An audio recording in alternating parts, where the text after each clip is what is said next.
My own brothers died tragically as well, truth be told.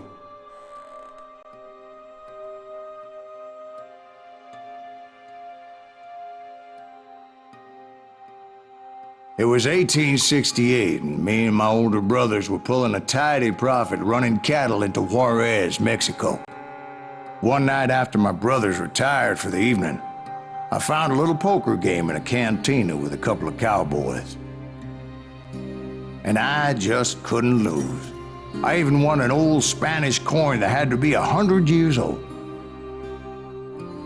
Well, I was mighty pleased with myself the next morning as my brothers and I rode for Texas. But before we crossed the border, those cowboys caught up with us. It was Johnny Ringo, Roscoe Bob Bryant, and another asshole named Jim. They wanted their money back and everything else we had, including our lives, as those boys didn't want us coming for them later. Bob put that old Spanish coin in my mouth and said, "I won't have it said that I left you with nothing, boy." Well, those horses bolted, and there we hung as those bastards rode away. The branch finally snapped under the weight of the three of us, but being my older brothers were bigger and heavier, they were already dead. And right then I swore to myself that I would avenge them. Ringo you know about. But Bob eluded me, until I heard he was riding with the Wild Bunch.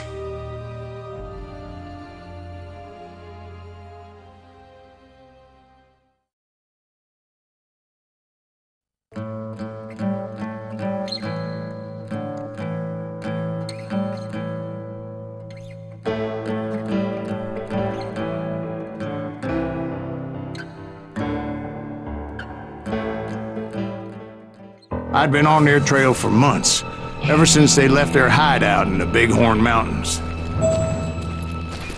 Led by Butch Cassidy, they were a loose association of outlaws who robbed banks and trains from Colorado to Montana. Among them was the Sundance Kid, and that murderous hombre I was tracking, Roscoe Bob Bryant. Were you a part of that giant Pinkerton posse after the Wild Bunch? No, boy. A circus like that would have slowed me down. Besides, I wanted Bryant all to myself.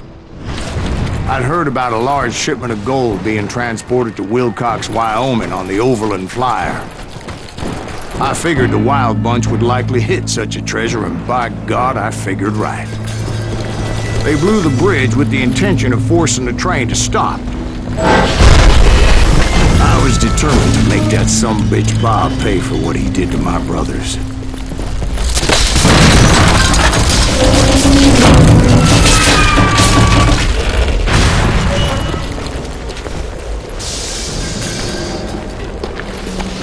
My ears are still ringing from blowing up that bridge. What'd you say? I can't hear a goddamn thing. Well, I made my way off unscathed and came upon a few members of the gang and had no choice but to dispatch them.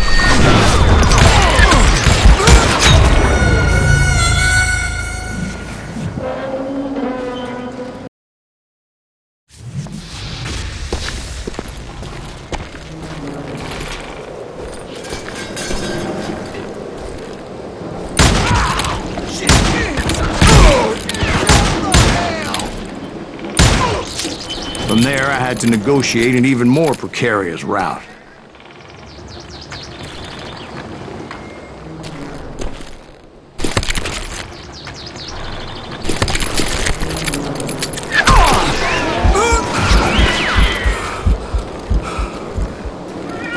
First, I would need to get my ass out of there.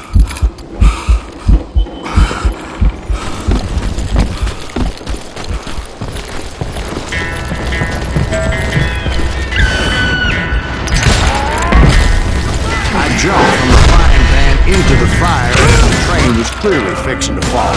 I had found the gang, but in order to find old Bob, I needed to fight my way forward past a whole passel of desperados. Outside, inside, any way I could, I made my way towards my prey.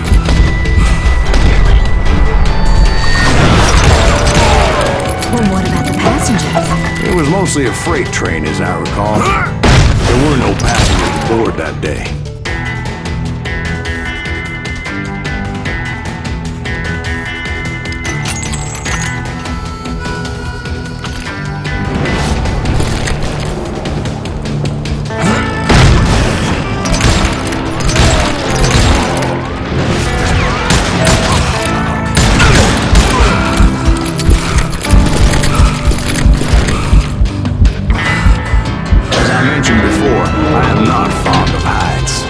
I was too busy dodging bullets to worry about falling to my death.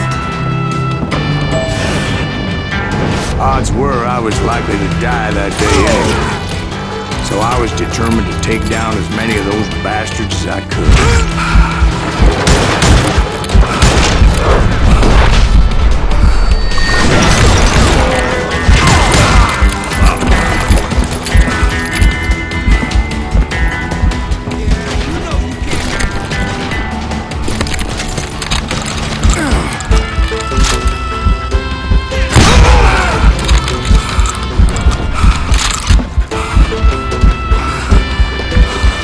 It was like shooting ducks in a shooting gallery. The only difference is these damn ducks shot back.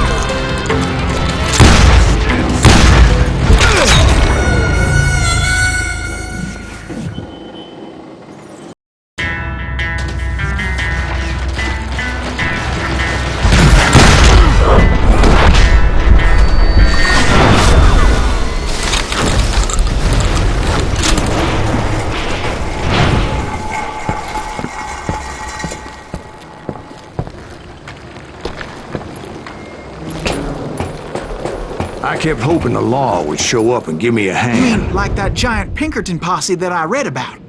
Did they come riding in, guns a-blazing to help?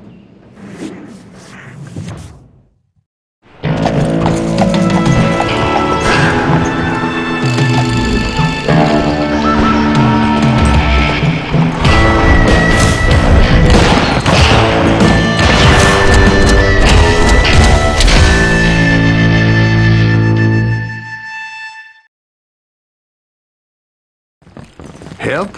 From the Pinkertons? No, son. I had to fight the wild bunch all by my lonesome, as usual.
Didn't portray this as it happened, did they?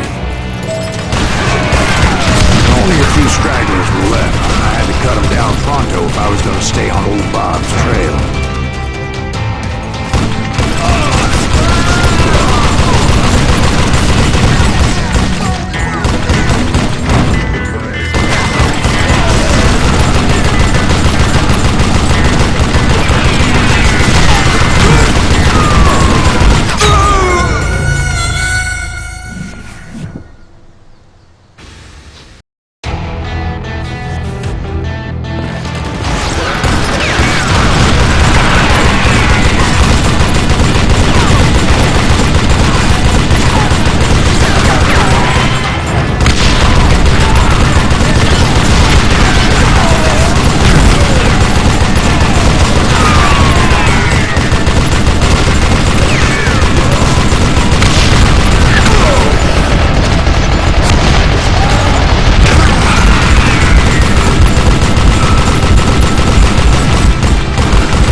Once I silenced all those guns, I went searching for my nemesis, determined to finally have my justice. But the only survivor who welcomed me was George Flat-Nose Curry. Who was he?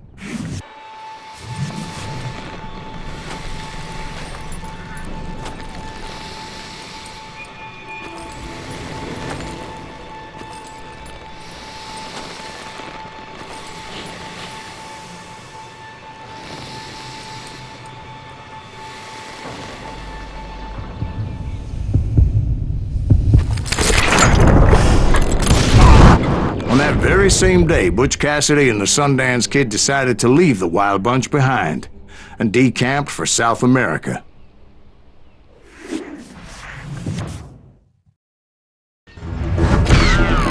They ended up living down there for many years, but I'm sure you already know all about that.